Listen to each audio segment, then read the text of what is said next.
Hi guys, this is your medical esthetician, psychological first aid provider Len, at yun nga, sobrang busy nitong mga nakaraan kasi talagang puro training kami ngayon, puro seminar kami ngayon. Ayun, yat po. Pero ganun talaga pag nag-aaral ka, hindi mo pwedeng piliin kung ano yung pag-aaralan mo. Kailangan kung ano yung nandyan, yun yung i-absorb mo and then i-apply mo yun sa pang-araw-araw na buhay mo. At the same time, dun sa iyong profession o kung ano man yung iyong ministeryo, no? Ganun talaga pag nag-aaral, hindi ikaw ang mamimili ng pag-aaralan mo. Ikaw yung mag-a-absorb nun. Kailangan intindihin mo. So, yan, medyo magulo yung harapan ko kasi nga, ganito kalalaki yung books na binabasa ko. Yan, ganyang kakakapal. Tapos pag hindi mo naintindihan, uulitin mo na naman kasi kailangan mong balikan yun. Kailangan ma-absorb mo, maintindihan mo. So, ayun. And now, ang i-share ko po sa inyo is, two things about leadership. So, mabilis lang to, saglit na saglit lang to. Kasi maganda kasing malaman po ng atin din mga kaibigan ng mga tao din, no? Lalo na yung mga nasa leadership, yung pinaka mataas at the same time. Kahit ano pa yung posisyon ninyo, basta nandun kayo sa organizational chart or kayo yung mga manager, assistant manager, kahit ano pa yan na sector, no? Basta nasa leadership kayo, I hope makatulong to at alam po ninyo to. Kasi nga marami nangyayari ngayon na talagang minsan magulo yung leadership dahil may mga dahilan. So, panoorin po ninyo yung nakaraang kong vlog na Qualities of a Good Leader, no? Andun po yun. And number one po, kapag ikaw yung taong ihahalal o naihalal ka na bilang pinaka mataas na leader or nandun ka sa pinakamataas na pedestal ng leadership, kailangan may mga qualities ka, kagaya nung sinabi ko dun sa nakaraang vlog. At the same time, ngayon, kailangan alam natin, no, tayong mga boboto or tayong, lalo ngayon parang malapit ang mid-year election, so may bisita kasi ako dito sa sa sala. Nag-vlog lang ako sandali. So parang ano ba yung mid-year election ng mga senator yata yan? Tama ba ako? Hindi ako masyado sa politics, no. So yun, basta may mga election, ano. Pag ikaw yung pinakamataas, ang leadership po kasi sa package. Pag sinabing package, may mga kasama. Hindi lang yan bumili ka ng isang produkto, may kasama siya, no. So ganun din po sa leadership, meron niyang kasama. Pag ikaw yung nasa pinakamataas, hindi mo lang pwedeng piliin, ay gusto ko ito lang, ganito lang, tapos ay pag tinanong ako, ayoko na yan, yung i-delegate ko na yan. So ano yung apat na mahalagang bagay na meron yung pinakamataas na leader, at the same time yung mga tao na kahit mababa sila is leader pa rin sila. So ito po yung apat na yun. Medyo magiging paulit-ulit ang pagbigkas ko ng mga word na to para mag-sink in sa atin po, no. Number one, power, authority, accountability, and responsibility. Yun yung kasama ng leadership. So, pag sinabi mo leadership, pag binuksan mo yan, eto yan. Okay, meron palang kasama to yung power, may accountability, may responsibility, and may authority. Hindi mo pwedeng piliin na, ay gusto ko lang authority at saka power. Yung responsibility at saka yung accountability, i-delegate ko na yan kasi leader naman ako, no. Yung may mga ganon, kagaya po yun ay pumapasok sa authoritarian leadership, no. Authoritarian yung leadership na ganon, na parang ang gusto niya, siya lang yung laging may say doon sa isang sitwasyon or sa pagdedesisyon, no. Kahit gusto o ayaw ng mga kasamahan niya yan, mga taong nasa baba or yung mga constituent niya, basta ako ang leader, ako magdedesisyon, no? So yun, hindi pwedeng piliin na power and authority lang. Kailangan pag kayo ay maghahalal, no, ng isang leader ninyo, kailangan willing siyang yakapin tong apat na to.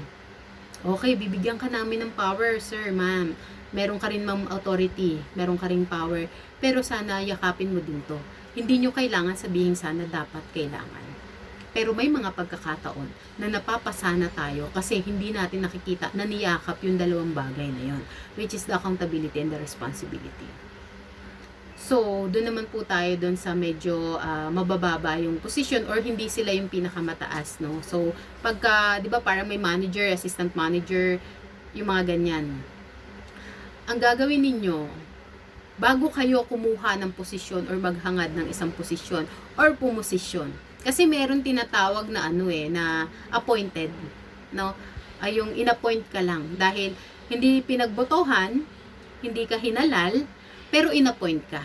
Usually naririnig nyo yan sa mga sa government, 'di ba? Pagka let's say na wala yung isang leader natin na namatay, nagkasakit kasi namatay, o kaya naman na aksidente, o kaya may nangyaring talagang hindi niya na kayang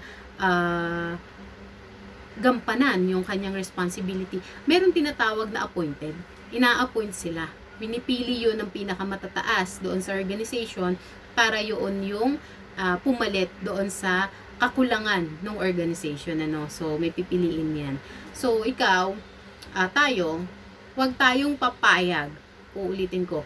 Huwag tayong papayag na puposisyon o ipuposisyon tayo na ang meron lang sa atin is accountability and responsibility. Wala kang voice, wala kang power, wala kang authority. Kasi hindi ka leader kapag wala kang sarili mong power and authority. Ang tawag sa'yo, tagasunod.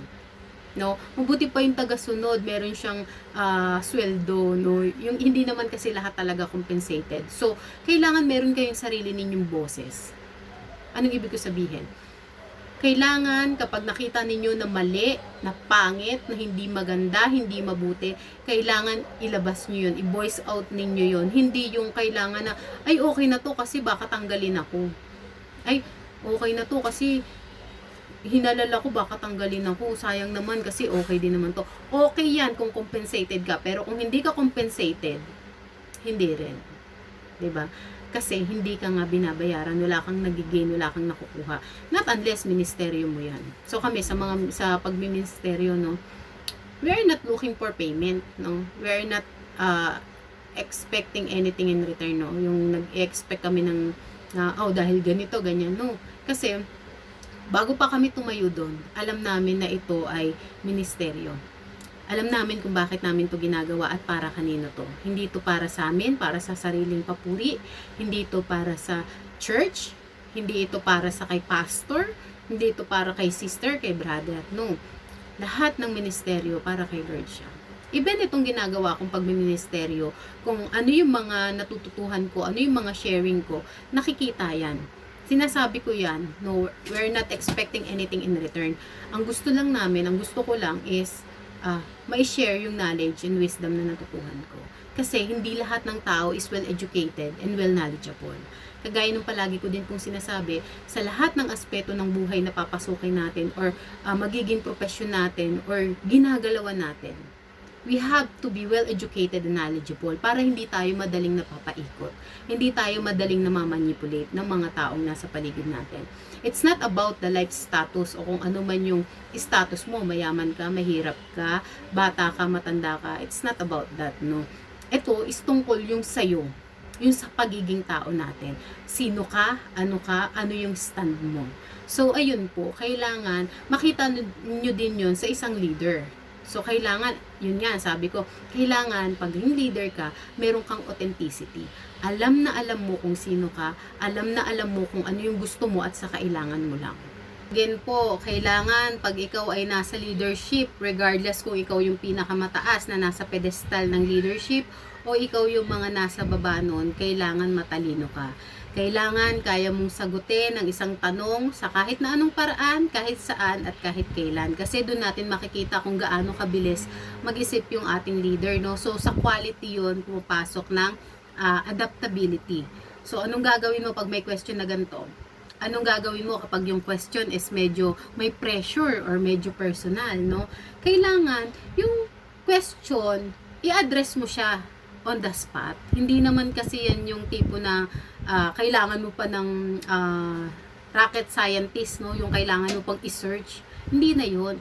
Kailangan pag may nagtanong sa inyo, i-address nyo immediately. Lalo kung ang sagot lang naman is yes or no. Kasi hindi ninyo alam na baka yung mga nagtatanong sa inyo or yung mga taong nag-o-observe sa inyo is nasa leadership din pala.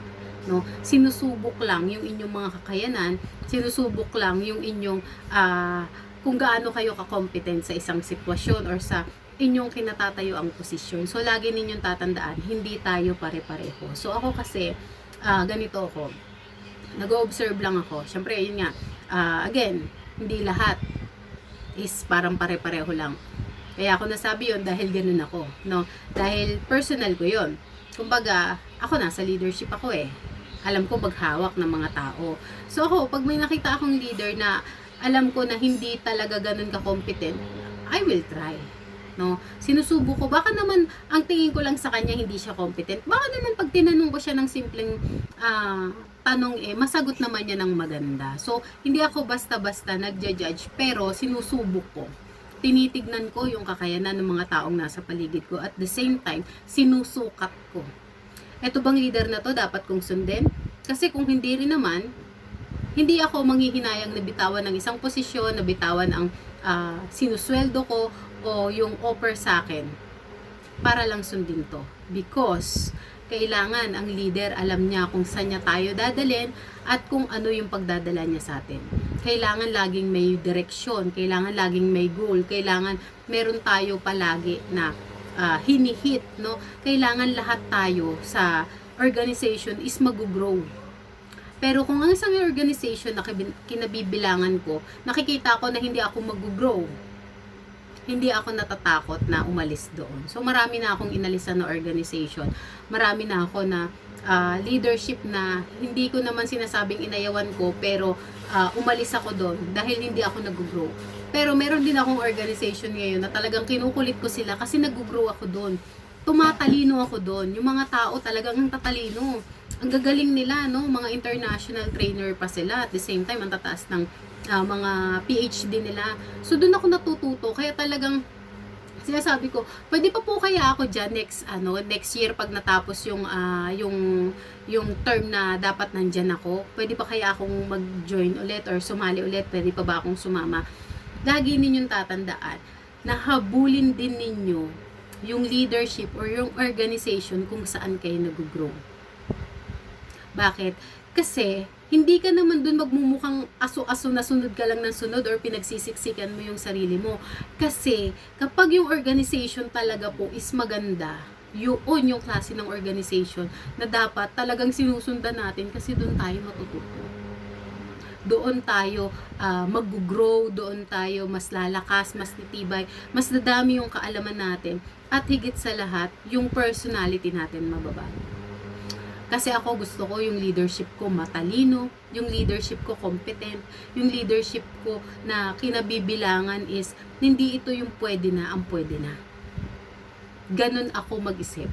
Pero hindi naman porket umalis ako sa isang organization is ay hindi ko to type.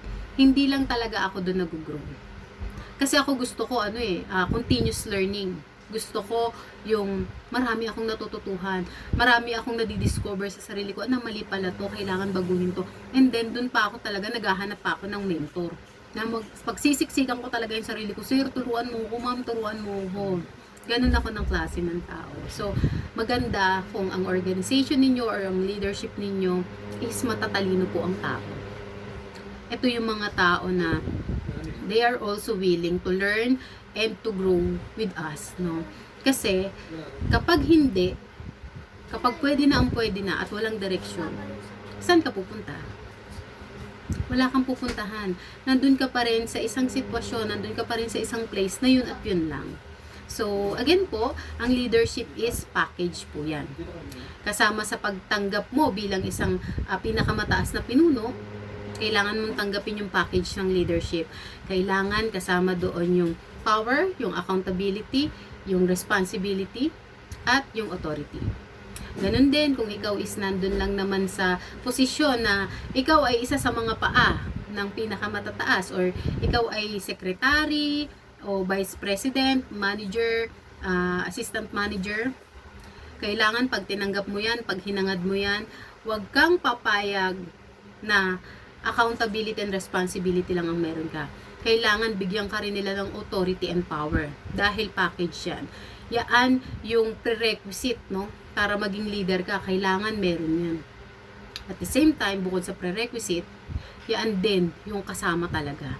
Hindi natin pwedeng paghiwalayin yun eh. Kumbaga, given yun. Once na may leadership, nandun yung apat na yun. So again, kung ikaw yung tipo ng tao na gusto mo mag-grow, pumili ka rin ng organization or ng leadership kung saan sukatin mo yung kakayanan at talino at galing ng mga leader mo. Kasi nga, kung matalino ang isang leader or matalino ka bilang isang leader, maganda yung pupuntahan ng iyong organization. Sigurado yun. Pero kung hindi, ang tanong doon, kung ikaw sa sarili mo hindi mo alam kung saan ka pupunta or ano yung disposition mo sa buhay, paano mo malilid yung mga taong hindi rin alam? Or else, pwedeng meron dyan sa baba mo na matalino talaga. May kakayanan talaga. So, yun po yung aking mai-share sa inyo. Yun lang guys, ang mai-share ko about sa leadership, no, lagi nyo po yung tatandaan para kung kayo ay ihahalal o naihalal na, at the same time, kung kayo is yung mga support group ng ating mga matataas na leader, no, sana marami kayong natutuhan at i-share nyo din po ito para po mas marami pang matuto. So, God bless everyone!